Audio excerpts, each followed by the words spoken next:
The Raptors actually start this game really strong, which we have not been able to say at all this year. They win the first quarter by 9, 37-28, and they give Raptor fans a lot of good vibes in their early frames, but we have seen this story before, and we have seen this Raptor team on a consistent basis not play very well against some pretty good teams. And after that first quarter, yeah, they kind of fall apart.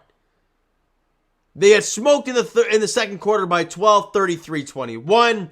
And after that, the Sixers just cruised to the victory, 121-111 over the Toronto Raptors in Philly. And with the loss, the Raptors now fall to 11-17 on the year. 6 games under the 500 mark.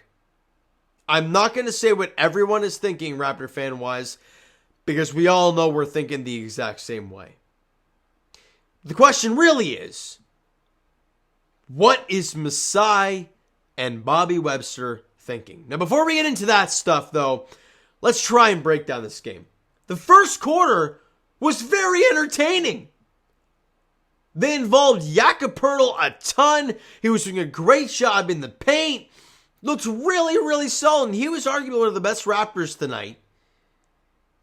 But Pascal Siakam, and they flashed his numbers up there quite a few times.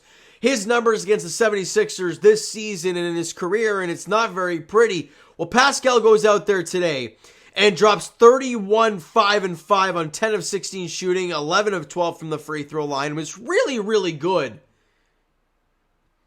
But unfortunately, your team can't back you up. As I mentioned, the first quarter was outstanding for the Toronto Raptors. They win at 37-28. In the second quarter, they drop at 33-21. And just like that, your 9-point advantage, you are now down 3 heading into the break. And in the third quarter, you're kind of hoping for that third quarter punch. You don't really get it. And you're down by 4 heading into the fourth. And in the fourth quarter, again, you're looking for that spurt, that fake comeback that we've been so accustomed to seeing.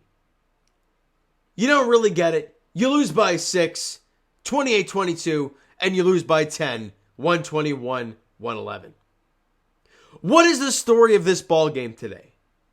Well, the inability to contain their best players is an understatement. Tobias Harris goes 33-8-7. 33-8-7 for Tobias Harris. Should not be happening. 31-10-9 for Joel Embiid, 1 assist away from a triple-double.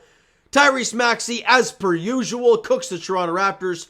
33 points, 4 boards, 10 dimes for Tyrese Maxey. They cook the Toronto Raptors. And also, Tobias Harris and Tyrese Maxey combined for 9 threes made. The Raptors as a team knocked down 9 threes. 9 for 33, 27% from 3. It's just not good enough. But I'm not going to sit here and talk like it's a surprise to me. Because it's not. We know what this team is. We know there will be some games where they catch fire and they look great and you're thinking, oh, it's possible. When in real fact, it's not. This is what the Raptors are. They're a team that dominates inside the paint. Because if you look at points in the paint, the Raptors won that battle, or they actually lost it, 58-54. But they were right there. But they lose a 3-point battle by, was that 5? 5 made threes, and they took 2 more. That's 15 points just off of 3 points made. That's a massive differential when you only lost by 10. The Raptors also shoot 86% from the free throw line. They did a great job. 24 for 28 from the line. But you still lose. It's a story of this team, man. It really is. If it ain't one thing, it's the next. Who else did something today? Well, Scotty Barnes struggled mightily. 12.7 boards, 8 assists. And yes, that is struggling. But 3 of 11 from the field, 4 of 4 from the line, was 2 of 7 from 3. At one point, he was 2 of 3 from distance. That's why I say that he struggled down the stretch. He really struggled shooting the rock as the game went along. Had a steal and 4 blocks. Scotty Barnes has really added that to his arsenal, that block potential at the rim. He has really made that a point of emphasis this season, and he is dominating that part of the game. He was only a -1 while he was on the floor. Jakob Poeltl, who, as I mentioned earlier, was really involved early in the game. 19 points, 8 rebounds, couple assists, 9 of 15 from the field, 1 of 2 from the free throw line. Had a steal in the game, but was a -14. Was on the floor. And Dennis Schroeder continues to frustrate Raptor fans. Let's be honest. I'm not going to sit here and sugarcoat it for Raptor fans. He's struggling, and it's not fun to watch. 6 points, 3 rebounds, 6 assists, 2 of 8 from the field. Missed both threes, had a couple steals, a -16. Was that a team low? -16? So let me check. Let me confirm that for you. Yeah, a team low -16. Jakob Poeltl was -14. That's the next closest guy. OG Anunoby struggles shooting the rock. 0 of 4 from 3-point range. That's all you ask for him. You're not asking OG Anunoby to create his own offense. You're looking for guys like Scotty and Pascal and Dennis to create space, to give OG the wide open looks.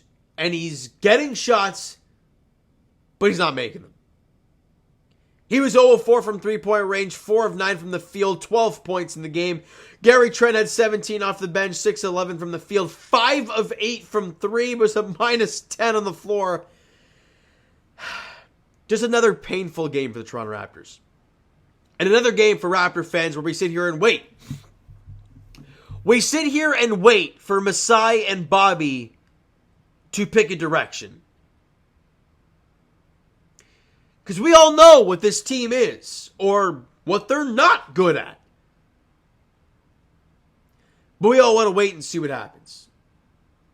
The next game of the Toronto Raptors is tomorrow night. Second night of a back-to-back as they host the Utah Jazz at Scotiabank Arena. They come back home to take on the Utah Jazz. 7:30 tip-off there. Utah's record coming into play today, 11-18. Raptors are 11-17. A battle of the teams who can't quite pick a direction, even though the Utah Jazz have a much brighter direction in the sense that when they traded Donovan Mitchell and they traded Rudy Gobert, they have all these draft picks and all these young players. It's a lot more fun to watch when the Raptors are they just can't pick direction. We'll see how it goes tomorrow night at 7:30 at Scotiabank Arena. All right, so you know what, guys? That's going to do it for this one. If you enjoyed the video and the first quarter of today's game, hit that like button. I do appreciate it. Hit the subscribe button if you guys not already. Comment down below your thoughts on the video, thoughts on the game. What'd you like, what'd you not like from today's game? For the Toronto Raptors, Twitter, Discord, Instagram, TikTok, all that stuff is down below. So follow up there if you've not done so already. And I will talk to you guys Leafs edition. Well, tomorrow's Saturday, right? So tomorrow night, as they are in Columbus, they on the Blue Jackets, 7 o'clock tomorrow in Columbus. And as for the Toronto Raptors, like we talked about, they're back in action at Scotiabank Arena. 7:30 tip-off in Toronto against the Utah Jazz. Two teams that are very mid. We'll see how it goes. Thank you so much for listening and watching. I hope you enjoyed the video and not this game today. Talk to you guys then.